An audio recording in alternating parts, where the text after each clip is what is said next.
கர்த்தருடைய நாமத்திற்கு மகிமை உண்டாகட்டும். Praise be to the name of the Lord. கர்த்தராகிய இயேசு கிறிஸ்துவின் கிருபையோடும் With the grace of our Lord Jesus Christ பரிசுத்த அவருடைய பிரசன்னத்தோடும் and with the presence of the Holy Spirit, உங்களை சந்திப்பதில் நாங்கள் மிகுந்த மகிழ்ச்சி அடைகின்றோம். by meeting you, we are so happy today. ஏனென்று சொன்னால் You want to know the reason why? நமக்குள் இருக்கிற ஒரு பெரியவராய் இருக்கிறார். The God who is within us, He is greater than anything. வானாதி வானம் கொள்ளாதவராய் இருக்கிறார். He is the God of heaven of heavens. இந்த உலகத்தில் வாழ்கிற பெரிய மக்களாய் இருந்தாலும் கூட Even though a familiar people in this world may live, அவர் இருக்கின்ற இடங்கள் அவர்களுக்கு போதுமானதாக இருக்கும். they have a place, it will be sufficient for them. ஆனால் தேவனுடைய வார்த்தையை பார்க்கும்போது But when you look at the word of God, வானாதி வானம் கொள்ளாதவர், He can't able to be there because He is greater than anything. அவர் பெரிய தேவனாய் இருக்கிறார். He is a greater God. அந்த பெரிய தேவன் That great God, எங்கோ இருக்கிறவர் அல்ல, He is not out there somewhere நமக்குள்ளே inside of us. பரிசுத்த ஆவியானவராக வாசம் பண்ணுகிறவராய் இருக்கிறார். He is dwelling inside as a Holy Spirit. அதனால்தான் நாங்கள் தைரியமாக தேவனை குறித்து பேசுகிறோம். That is the reason we are boldly sharing this message with you. எங்கள் பலம் அல்ல,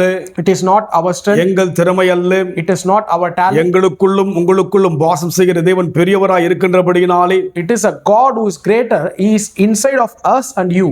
அவரை தைரியமாய் பேச நீங்களும் பேச முடியும், நாங்களும் பேசுவோம்.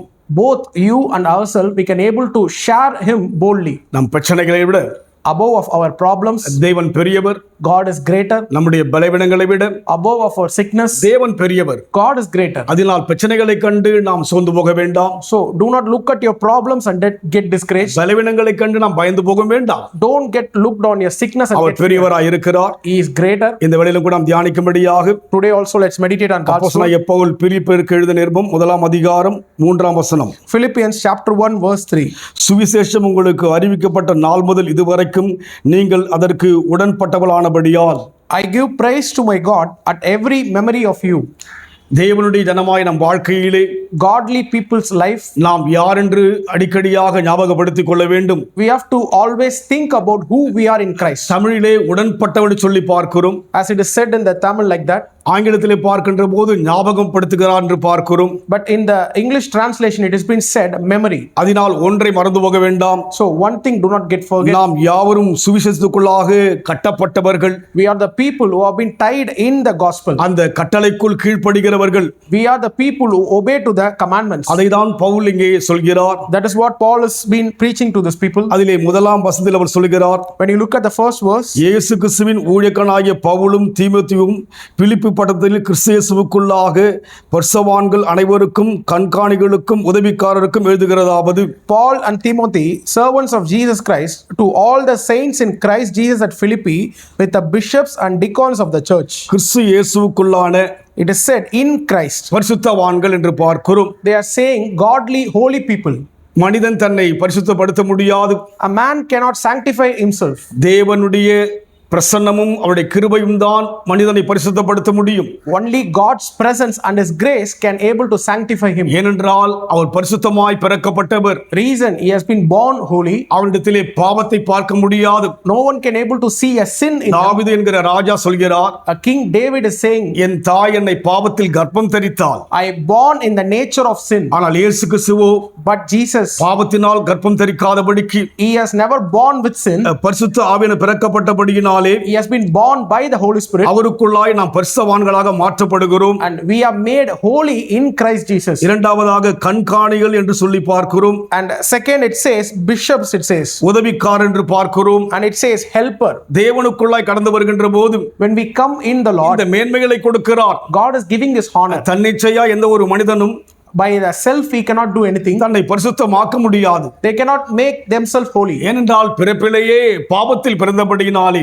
By nature, birth itself, the sin is come. ஆனால் இயேசுக்குள் கடந்து வருகின்ற போது But when we are going in Christ, இந்த மேன்மையெல்லாம் நாம் அடைகிறோம். we can able to receive this honor from God. இதை நாம் நினைக்கும்படியாகத்தான் 3ஆம் வசனத்தில் சொல்கிறார். This is what we have to think. It is mentioned in நாம் verse 3. சாதாரணமா யோசிக்கிறோம். We are thinking very normally. வேதத்தில் சங்கீதக்காரர் சொல்கிறார், In the Bible, the psalmist is saying, நீங்கள் தேவர்கள் என்றும் உன்னதமான மக்கள் என்றும் சொல்லப்படுகிறது. you are God and you are the sons of God, it's been saying. ஆனாலும் நீங்கள் லோகத்தினுடைய பிரபுக்களைப் போல சாதாரணமான மக்களைப் போல இருக்குன்னு சொல்லி பார்க்கிறோம். But you are like a people of the world kings.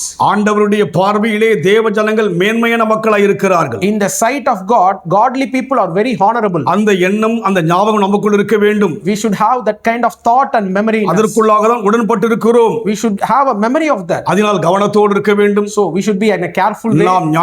நாம் ஞாபகத்தோடு இருக்க வேண்டும். We should be always remembering that. மறந்து போக கூடாது. We should never forget that. அவருக்குள் பரிசுத்தவான்களாய் மாற்றப்பட்டிருக்கிறோம். We have been made holy in Christ. அவருக்குள் கண்காணிகளாய் மாற்றப்பட்டிருக்கிறோம். We have been made as a remembrance in Christ.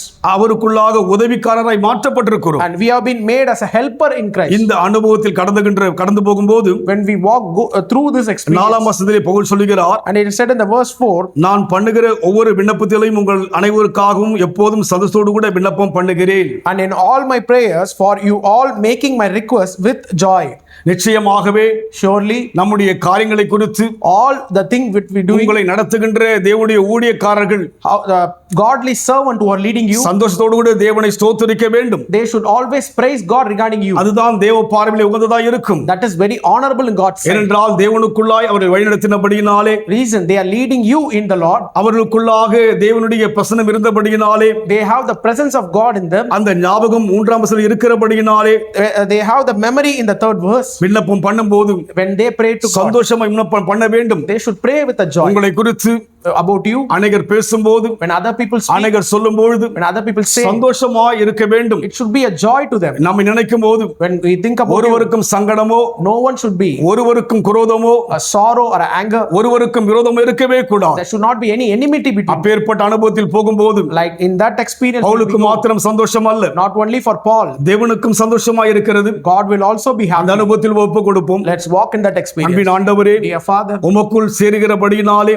as we come inside of you, நாங்கள் பரிசுத்தவான்களாய் மாறுகிறோம். we are making holy. ஏனென்றால் நீர் பரிசுத்தமான தேவன். reason you are a holy God. இந்த உலகத்தில் எந்ததையும் சொல்ல முடியாத ஒரு பரிசுத்த நீர்தான். in this world no one can able to say that. அதனால் எங்களை நீர் பரிசுத்தப்படுத்துவதற்காய் நன்றி. thank you for making us holy. எங்களை கண்காணிகளாய் மாற்றுவதற்காய் நன்றி. thank you for making a bishop. எங்களை அநேகருக்கு உதவி செய்கிற ஒரு பாத்திரமாய் மாற்றுவதற்காய் நன்றி. thank you for making us a helper to இந்த others. அனுபவத்தில் போகும்போது help us to walk in Pavul சந்தோஷப்பட்டது மாத்திரமல்ல, like a Paul நீர் enjoyed it. சந்தோஷப்படுகின்ற போது you will also எங்கள் rejoice. வாழ்க்கை சந்தோஷமாய் இருக்கும். our life will be turned happy.